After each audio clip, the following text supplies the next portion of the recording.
नमस्कार स्टूडेंट्स, मैं हूं सोनम कुमारी। ये लेक्चर है बीएससी सेकेंड ईयर के लिए। बीएससी सेकेंड ईयर में मैं आपको डी ब्लॉक समझा रही थी, जिसमें मैंने आपको इनमें संकुल निर्माण कॉम्प्लेक्स फॉर्मेशन के बारे में थोड़ा सा बताया था। लिगेंड के बारे में मैं आपको बता चुकी थी कि लिगेंड कौन कौन से होते हैं, उनमें भी पॉलीडेंटेड, बाइडेंटेड, ये सारे लिगेंड मैं आपको बता चुकी थी। मोनोडेंटेड लिगेंड के बारे में मैं आपको बता चुकी थी कि लिगेंड कौन कौन से होते हैं। अब देखिए आगे, मेटल लिगेंड बॉन्डिंग भी मैंने आपको समझाया था कि कोई भी मेटल है उसकी जब लिगेंड के साथ बॉन्डिंग होती है तो वो बॉन्डिंग इस प्रकार होती है, और इस बॉन्ड को हमने नाम दिया था कोऑर्डिनेशन बॉन्ड, यानी उपसह संयोजक बंध। ये है लिगेंड और ये है मेटल जो इलेक्ट्रॉन्स देता है, चाहे वो इलेक्ट्रॉन नेगेटिव की फॉर्म में दे रहा है, चाहे वो इलेक्ट्रॉन लोन पेयर की फॉर्म में दे रहा है, उसे हम लिगेंड कहते हैं। और जो इलेक्ट्रॉन एक्सेप्ट करता है, इलेक्ट्रॉन ग्रहण करता है, उसे हम मेटल कहते हैं, उसे मेटल कहा जाता है। अब देखिए यहाँ पर आपके सामने ये कॉम्प्लेक्स है, ये संकुल है। अब इस एक पर्टिकुलर संकुल की मैं बात करूं तो इस संकुल में किस चीज को क्या कहा जाता है, इसके बारे में हम बात करते हैं। यहाँ पर ये जो बड़ा ब्रैकेट आपको दिखाई दे रहा है, इस बड़े ब्रैकेट को कोऑर्डिनेशन स्फीयर, समन्वय मंडल कहा जाता है। इस बड़े ब्रैकेट को कोऑर्डिनेशन स्फीयर या समन्वय मंडल कहा जाता है। जब भी हम इस बड़े ब्रैकेट से कोई चीज प्रदर्शित करते हैं, किसी चीज को शो करते हैं, तो इसका मतलब ये होता है कि वहां पर कोऑर्डिनेशन बॉन्ड उपस्थित है, वहां पर उपसह संयोजक बंध प्रेजेंट है, उपस्थित है। अब देखिए यहाँ पर कि इस कोऑर्डिनेशन स्फीयर के राइट साइड और लेफ्ट साइड, दाईं ओर या बाईं ओर, जो भी चीज उपस्थित है, जो भी आयन उपस्थित है, उस आयन को हम ना तो लिगेंड कहेंगे और ना ही मेटल कहेंगे। यानी इस जगह पे और इस जगह पे जो भी आयन उपस्थित है उसे ना तो मेटल कहा जाएगा, ना ही उसको लिगेंड कहा जाएगा। यहां इसको हम ना तो मेटल कहेंगे ना लिगेंड कहेंगे। मेटल और लिगेंड क्या होगा, इस कोऑर्डिनेशन स्फीयर के अंदर पर्टिकुलर हमें जो लेफ्ट साइड में दिख रहा है वो है मेटल, और राइट साइड में जो दिख रहा है वो है लिगेंड। आप यहाँ देख रहे हैं कि जिसकी संख्या ज्यादा है वो लिगेंड है। इसके अलावा ये कोई जरूरी नहीं है कि जिसकी संख्या ज्यादा है वही लिगेंड होगा। यहाँ अगर ईडीटीए हम लिख दें तो ईडीटीए संख्या में तो एक ही है, और यहाँ मेटल भी एक ही होगी संख्या में, लेकिन ईडीटीए पॉलीडेंटेड लिगेंड है। 6 साइड से कोऑर्डिनेशन बॉन्ड बनाता है, वो 6 साइड से वो उपसह संयोजक बंध बनाता है। तो इसकी कोई पर्टिकुलर हम ये नहीं कहेंगे कि जितने ज्यादा यहाँ पे जो चीज दिखाई दे रही है वो लिगेंड है, नहीं। आप लोगों को मेटल को पहचानना होगा, और मेटल आप लोग किस तरह से पहचानेंगे, हमने 3D 4D 5D इसमें खूब सारे मेटल पढ़े हैं। मैंने आपको ये बोला भी था कि आप लोगों को एटलीस्ट ये तो याद करना पड़ेगा कि मेटल होते कौन कौन से हैं। आप शक्ल देख के पहचान जाओ कि हाँ ये मेटल है, ये धातु है, बस इतना आप लोगों को याद करना है।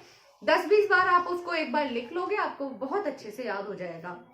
नॉर्मली भी आप लोगों के बहुत ज्यादा है नहीं, मेटल भी आपके iron, cobalt, nickel, copper, zinc, ज्यादा से ज्यादा स्कैंडियम, मोलिब्डेनम, बस इतने ही होंगे, इससे ज्यादा नहीं होंगे। ये जो है ये मेटल होते हैं। एक बार डी ब्लॉक के सारे तत्व देखिए और उसमें ये देखिए कि उन तत्वों में से यहाँ पर कौन सी चीज है वो मेटल होगी, बचा हुआ लिगेंड होगा। ओके, अब यहाँ पर हम इसकी ऑक्सीकरण अवस्था, इसकी ऑक्सीडेशन स्टेट निकालते हैं। जब हम धातु की, मेटल की ऑक्सीडेशन स्टेट निकालते हैं तो हम जानते हैं कि जिसकी हमें ऑक्सीडेशन स्टेट निकालनी है उसको हम क्या लिखेंगे, X लिखेंगे, प्लस यहाँ पर Cn साइनाइड माइनस होता है। मैंने जब आपको लिगेंड की लिस्ट बनवाई थी उसमें मैंने आपको लिखाया था कि Cn माइनस होता है। साइनाइड क्या होता है, माइनस के फॉर्म में होता है। तो यहाँ पर -1, एक साइनाइड पर एक नेगेटिव चार्ज होता है, और ये साइनाइड है कितने, 6 हैं, यानी ब्रैकेट में 6। और यहाँ पर पोटेशियम, पोटेशियम के ऊपर एक प्लस चार्ज होता है, और पोटेशियम यहाँ पर 3 है। पोटेशियम के ऊपर प्लस चार्ज कैसे हुआ, पोटेशियम का एटॉमिक नंबर होता है 19, जब इसका एटॉमिक नंबर 19 है तो इसको लिखने के लिए हम 2881 लिखेंगे। अब इसको सेटिस्फाइड करने के लिए यहाँ पे या तो 18 इलेक्ट्रॉन कीजिए, जो पॉसिबल नहीं है, तो हम एक इलेक्ट्रॉन बाहर निकाल देंगे, जिससे ये इसका ऑक्टेट रूल के अकॉर्डिंग कंप्लीट हो जाएगा और ये स्थायी हो जाएगा। तो इसको एक इलेक्ट्रॉन निकाल दिया। किसी भी एटम में से, परमाणु में से जब एक इलेक्ट्रॉन निकाल दिया जाता है तो उस पर एक पॉजिटिव चार्ज आता है, यानी इस पोटेशियम पे एक पॉजिटिव चार्ज आएगा, वही मैंने यहाँ लिखा है। अब मैं आगे बढ़ूंगी तो यहाँ पर एक +1 चार्ज आया, तो यहाँ +3 प्लस x प्लस -6, या मैं इसे डायरेक्ट लिख दूं -6। ये बात हुई इसकी, बराबर 0। एक और चीज, यहाँ जो बराबर 0 है वो इसलिए है क्योंकि यहाँ इसके ऊपर कुछ नहीं है। अगर यहाँ +1 होता तो हम यहाँ +1 लिखते, यहाँ +2 होता तो हम +2 लिखते, यहाँ -2 होता तो हम यहाँ -2 लिखते। जो भी चार्ज हमें यहाँ दिखाई देगा हम एज इट इज उसको उठा के यहाँ लिखेंगे। इक्वल में 0 तब लिखेंगे जब यहाँ पर कोई भी चार्ज नहीं है। अब आगे देखिए, x बराबर, ये उधर जाएगा तो +6, ये इधर जाएगा तो -3, तो x इक्वल्स टू +3, यानी इस वक्त आयरन +3 की फॉर्म में उपस्थित है। ओके, एक और चीज आप देखिए कि यहाँ पर हमने देख तो लिया +3 की फॉर्म में है, लेकिन ये कोऑर्डिनेशन बॉन्डिंग जो करते हैं वो किस तरह से करेंगे। यहाँ इस पर नेगेटिव चार्ज है ना, तो यहाँ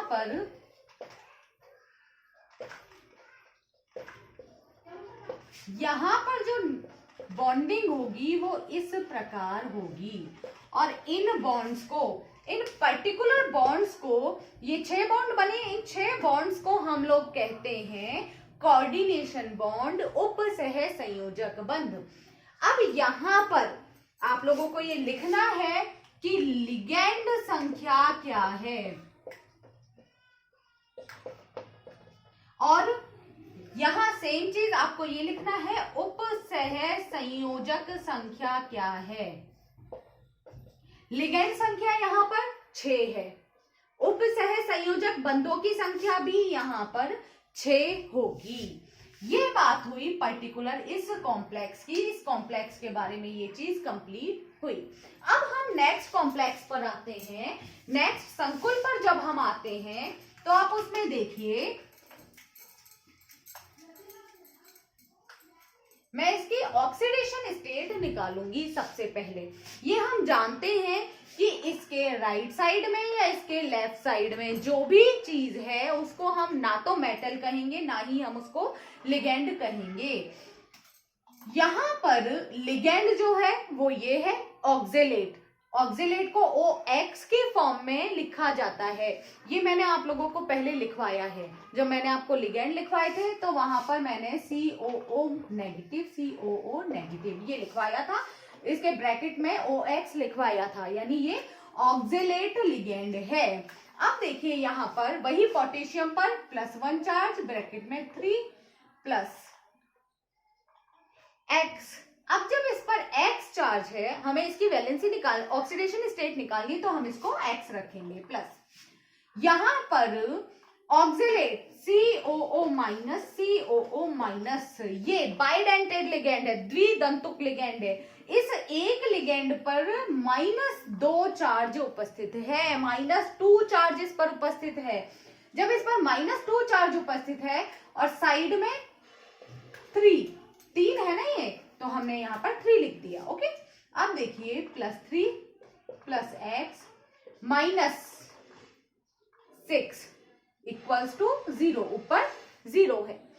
x equals to +6 -3, x equals to +3, यानी ये यहाँ पर +3 की फॉर्म में उपस्थित है।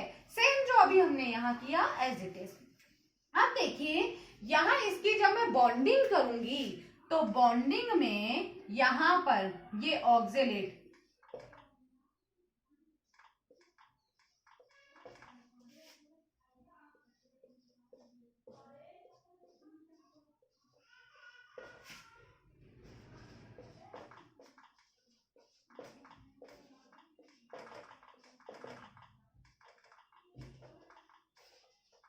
ये है बॉन्डिंग। अब यहां पर आप देख रहे हैं कि लिगेंड संख्या क्या है, यहां पर लिगेंड संख्या है 3, जबकि उप सह संयोजक संख्या यहां पर है 6। देखिए 1 2 3 4 5 6, यानी यदि बाइडेंटेड लिगेंड है और वो 3 ही लिगेंड है तो उपसह संयोजक बंध तो फिर भी 6 ही बनेंगे, क्योंकि एक लिगेंड 2 साइड से बॉन्डिंग करता है। तो ये बात हुई आपकी लिगेंड संख्या की और उपसह संयोजक संख्या की।